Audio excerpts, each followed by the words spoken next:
Welcome, everybody, to Travel Your Heart, a podcast where two gay grandpas explore life's travels together.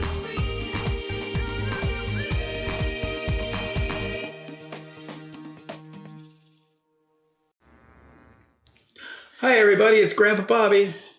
Grandpa Scott. And welcome to a very special Halloween edition of Travel Your Heart, a podcast brought to you by two gay grandpas.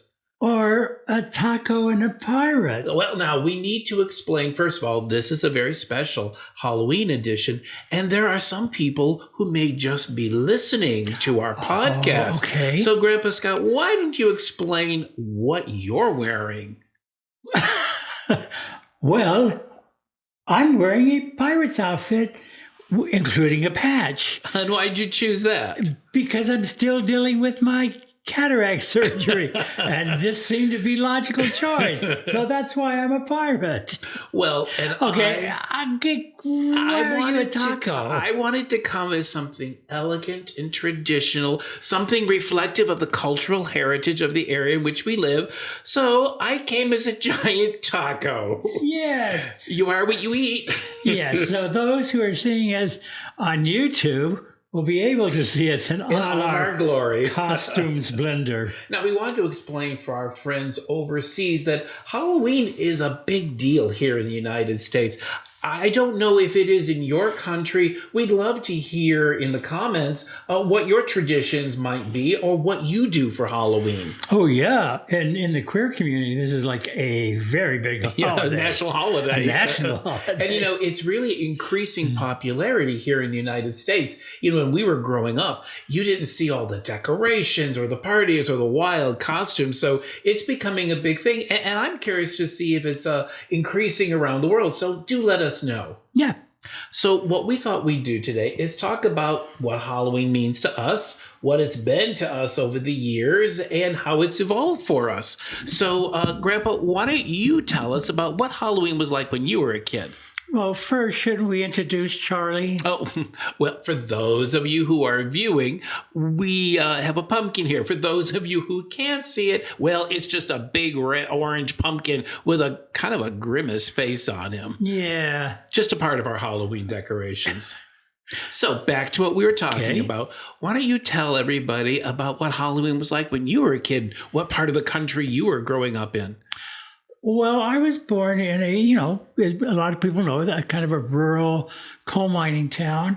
And Halloween was always big for us kids. And what I remember most is, we walked around with pillow sacks. You mean pillowcases? Pillowcases. That's what I mean. What happened to your bed? I think my patch is too tight. Yeah. Well, we walked around. Well, no, you took it with you. If it got dirty, Mom would clean it. But we went around with pillowcases.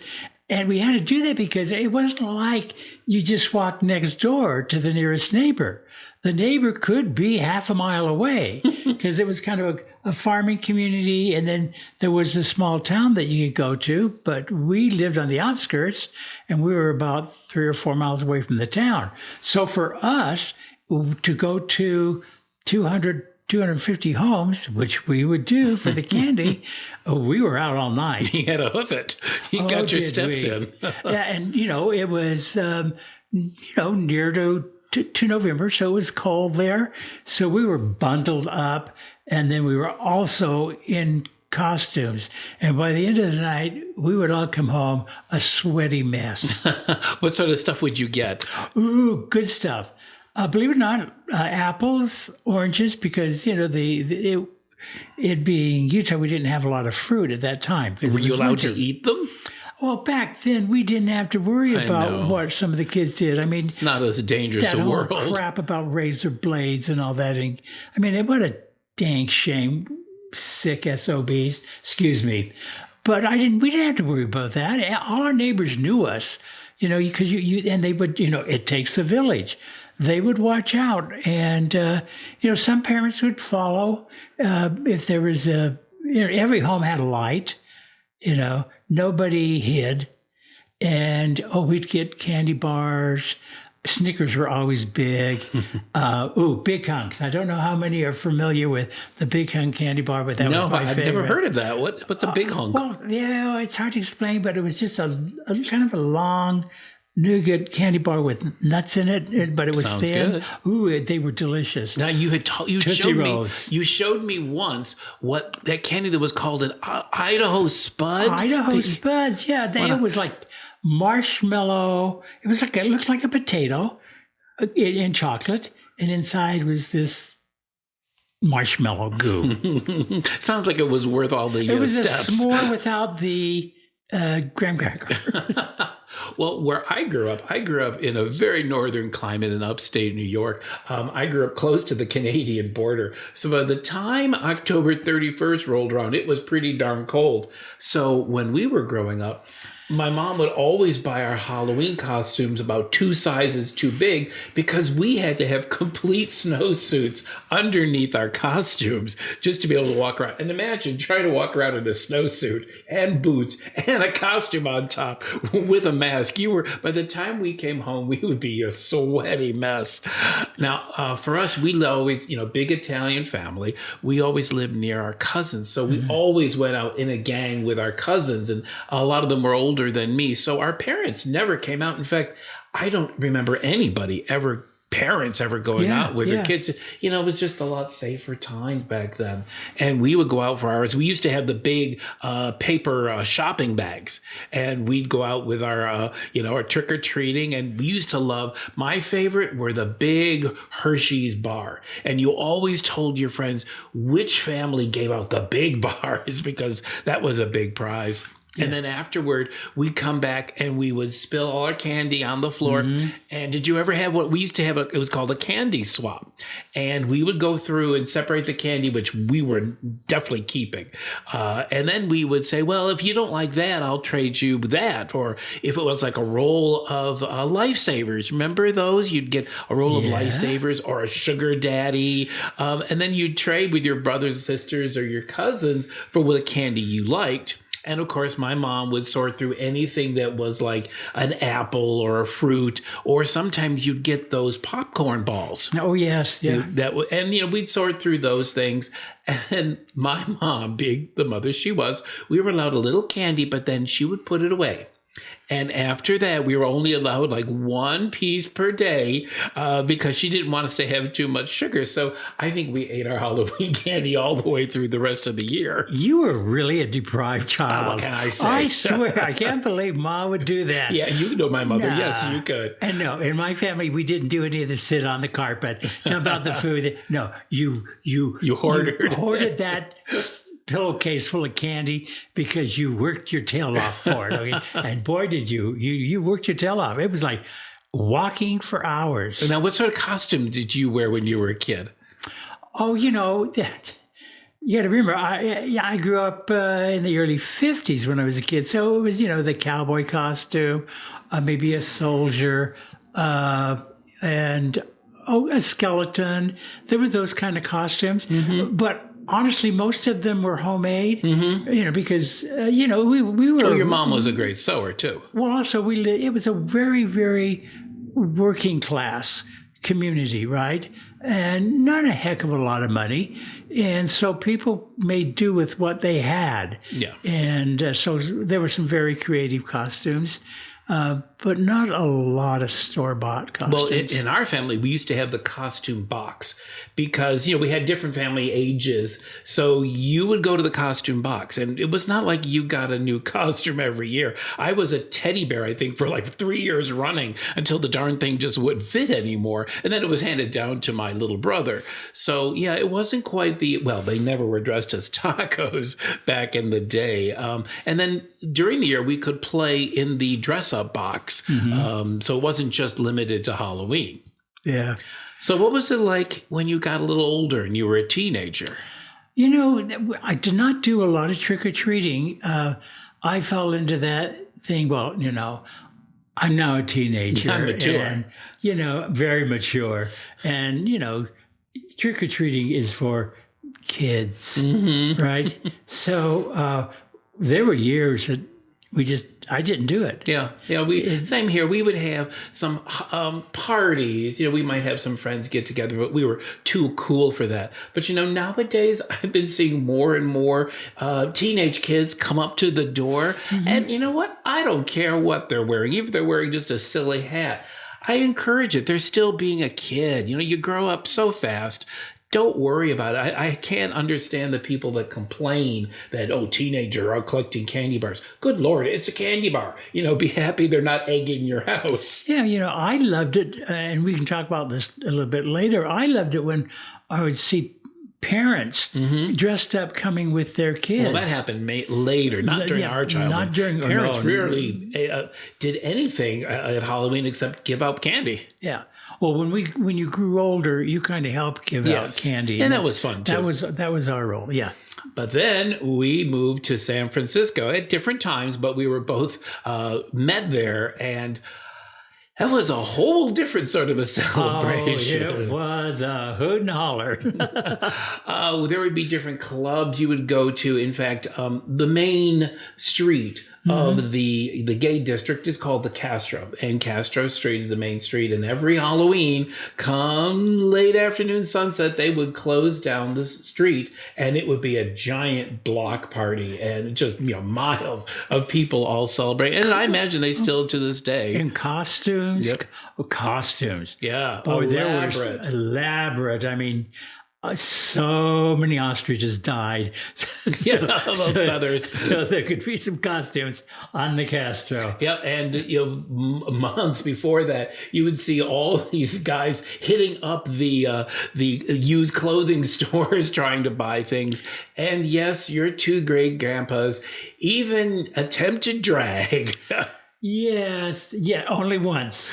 Yeah. Only once, because I got told I looked like B. Arthur in Maude. Yeah, you did. That's because I did gorilla drag. I was not shaving my legs. Well, there was too much to shave. Oh, too much, Bob. Yeah, we were not pretty drag queens, but you have to do it once and go dancing in a pair of high heels until your feet are sore and a wig in your sweat. I don't know how women do it, period. I had a whole new respect for women who have to wear heels at work or any place. Or don't have to, they choose to, because those things are tortuous. Yeah. Tortuous? Torturous. Or tortoise. Yeah, we did. And nails. We used to get like the press-on nail things. And it was like, how do you pick something up with these things? I know.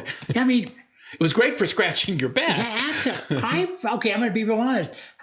How did you wipe your butt with nails? Oh, gosh, I don't even think about it. Well, you had to occasionally. And we had a group of friends that we used to go out with, and we have some funny pictures of everybody dressed up, and some more successful. We had some friends who really made some very attractive females.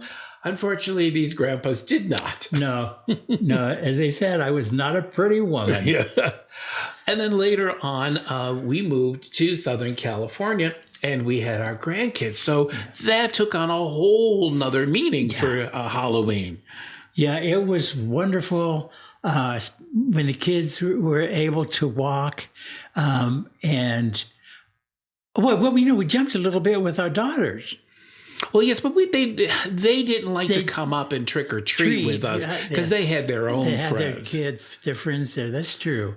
So it was the grandkids, and when they were able to walk and go out, it was really wonderful. Adorable costumes, and just the sheer joy and excitement of it. Yeah. And there was kind of a tradition they would come to Grandpa's house. All the grandkids at the first, when they were a little closer, younger, they would all come to our house, and we would make a giant spaghetti dinner, and garlic bread, and that became our tradition. And then we would pass out candy to the kids, but they would then scatter, and some of them would last for 20 minutes. Some would last for an hour or so, but it was just so much fun. In fact, it was the first time Grandpa and I had moved to suburbia. And I remember the first year we were not prepared No. because in San Francisco where we lived, you might have one or two kids in the neighborhood because, there just weren't many kids in the neighborhood. But when we moved into a suburban neighborhood, We're talking hundreds. Hundreds.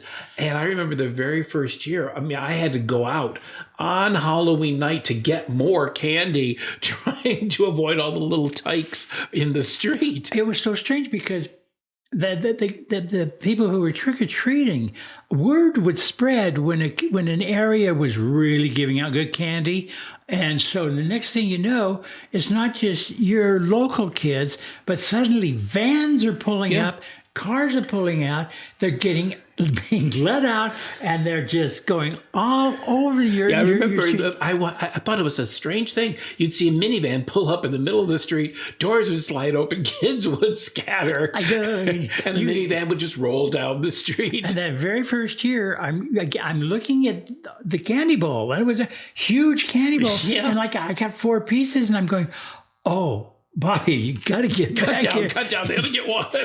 And I guess it was hard to get candy on. Yeah, I ran out and did Halloween because it was just terrorized trying to drive in the dark, trying to avoid kids to get to the store and to buy anything. Yeah. It was like we were going to go through the house. Like, what can we give them here? How about some pennies? We were better prepared after that year. After that we learned.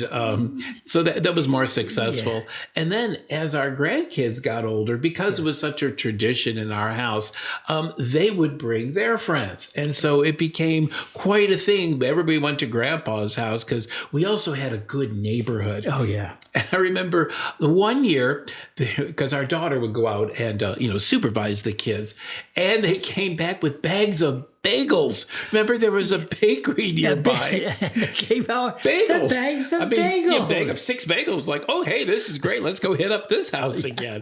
And people would set up, haunted houses and stuff.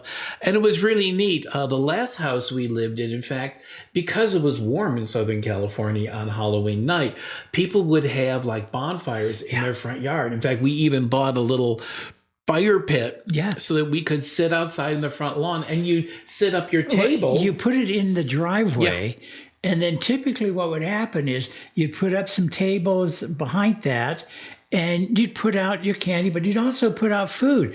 People in the neighborhood would make, our neighbors made chili. And it was open to everybody. If the parents were with the kids, they go, here, come and warm up and get some chili. Yeah. And we started doing that too.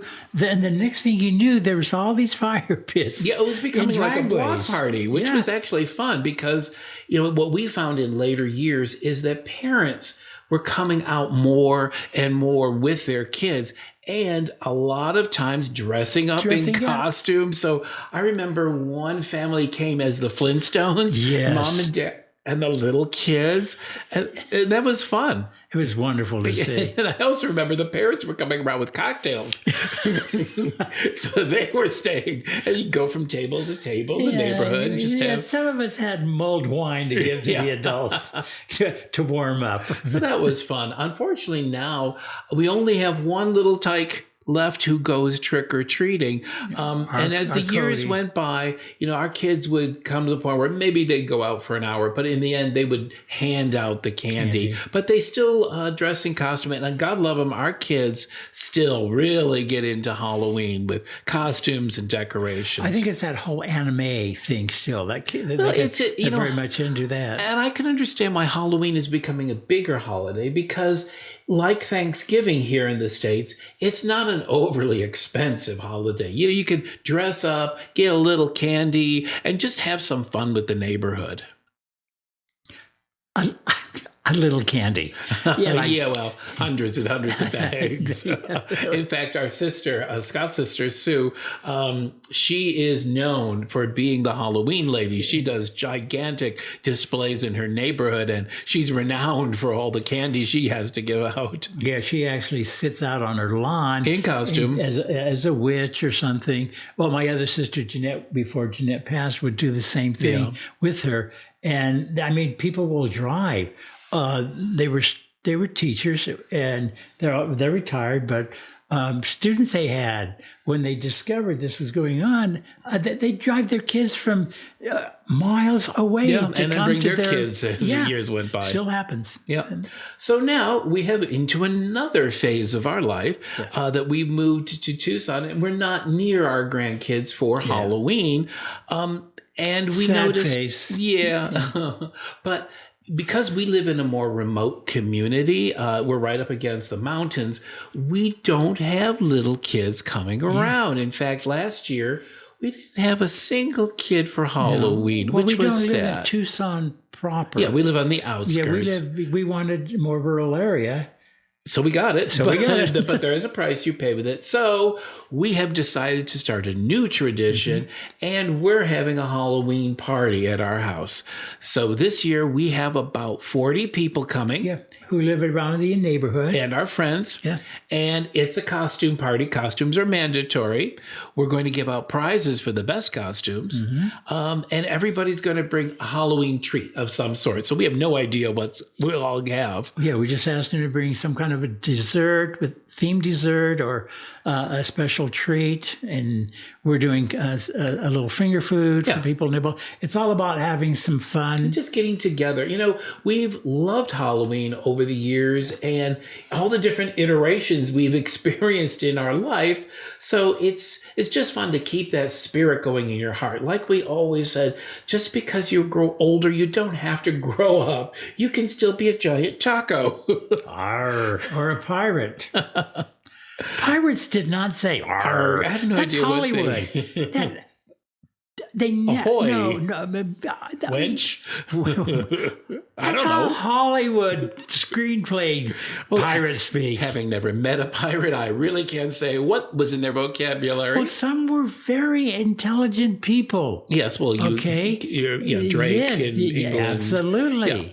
So They got a bad rep, but you will give them a much more I'm giving them a airtight better. pirate. Do you like the tasteful Yeah, gold lovely earring? So we'd love to hear about your Halloween traditions and what you're doing this year and how you're going to celebrate it. Yeah, if you're listening to our podcast, you can text us there.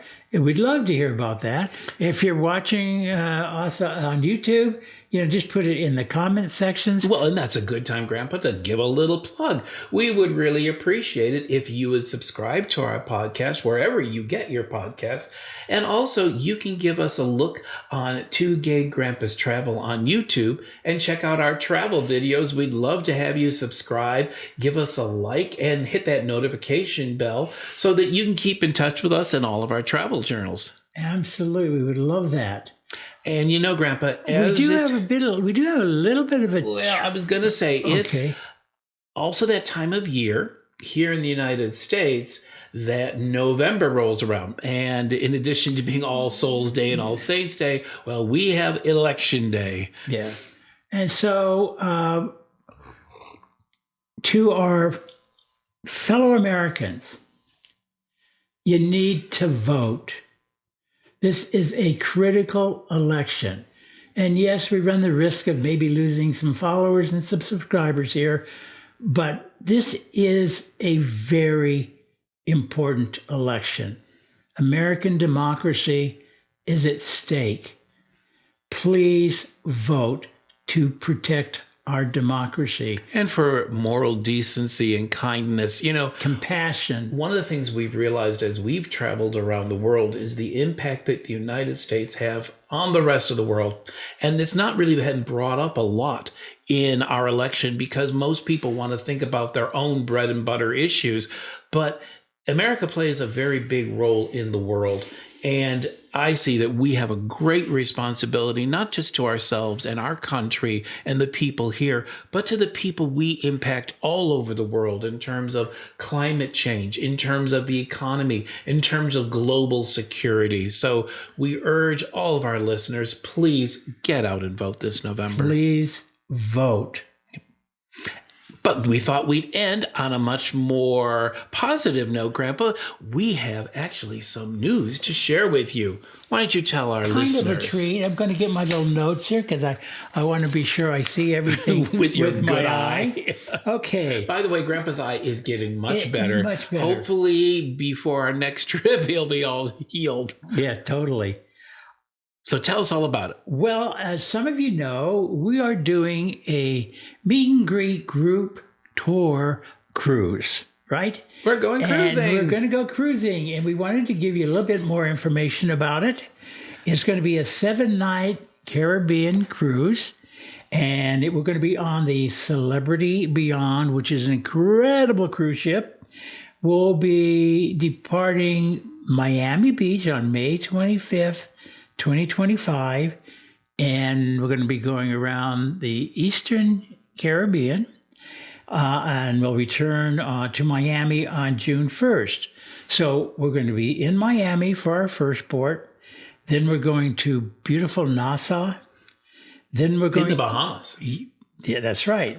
Then we're going to go to St. Thomas in the U.S. Virgin Islands. Never been. And then we're going to Saint Martin, which is it's a protectorate of the Netherlands. So you right. can say another country. It sounds like a lot of fun. Beautiful. And then from there, we'll come back to Miami. But we're going to be doing some things on board.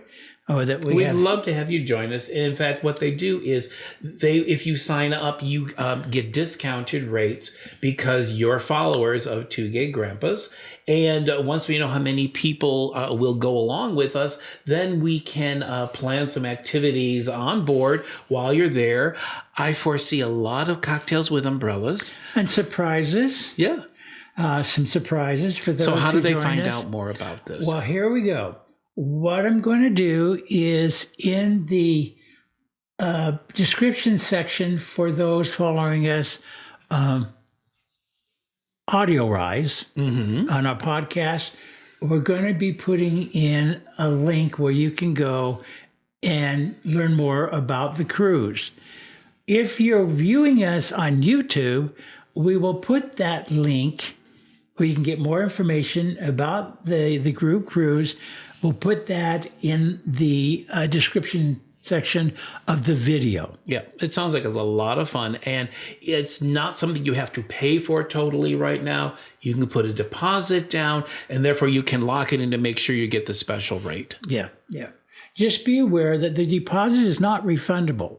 So make sure, we want to totally be honest with you, make sure you want to go before you put down your hard-earned dollars. Yep, and we'll make sure you have a lot of fun and a good time while you're there. Yeah, we're planning some surprises and fun. Hopefully, we will not come in costume. You're not going to see me as a giant taco there. You mean I can't still be a pirate? You can still be a pirate. It's appropriate on a cruise ship. Well, no, it's not. No, a pirate on a cruise ship probably isn't appropriate. So that's something great to look forward to in the new year. As you know, you're looking forward to the holidays. It'd be a great gift idea. Yeah, to yourself. That's right. Who better to receive a gift than you? So this will probably be we're going to be doing some podcasts. Oh, yeah. We'll be doing some podcasts from Europe when we do the... Well, we're going to try. You know how difficult it is to do podcasts abroad. I know, but we'll make it work. But we'll at least make another podcast before we leave. And also, believe it or not, coming soon, we'll be starting to decorate for Christmas. And you know how your grandpas love Christmas. So we will make sure you're brought on board while we're doing our decorating this year. Yeah, we're thinking of doing a videotape showing of us decorating. Well, last year we had showed you our trees when they were finished, but we thought this year it might be fun to show in progress, to show how we fight over how the trees are decorated. No, unfortunately, those listening to the podcast, you won't be able to see that, but you can see it when we post that on YouTube. Hilarious decorating event on our YouTube channel. So what'd you think of this podcast, Grandpa? Oh, well, honey, I just loved watching you with the taco. taco. I am so hungry right now. Yeah, I know. I'm ready to take a bite out of myself. So, we thank you all for joining. We know you have choices of podcasts and watching YouTube videos. And so we really appreciate your support and your subscriptions. Yeah, and we hope these are bringing you a little fun during some trying times and stressful times. Absolutely.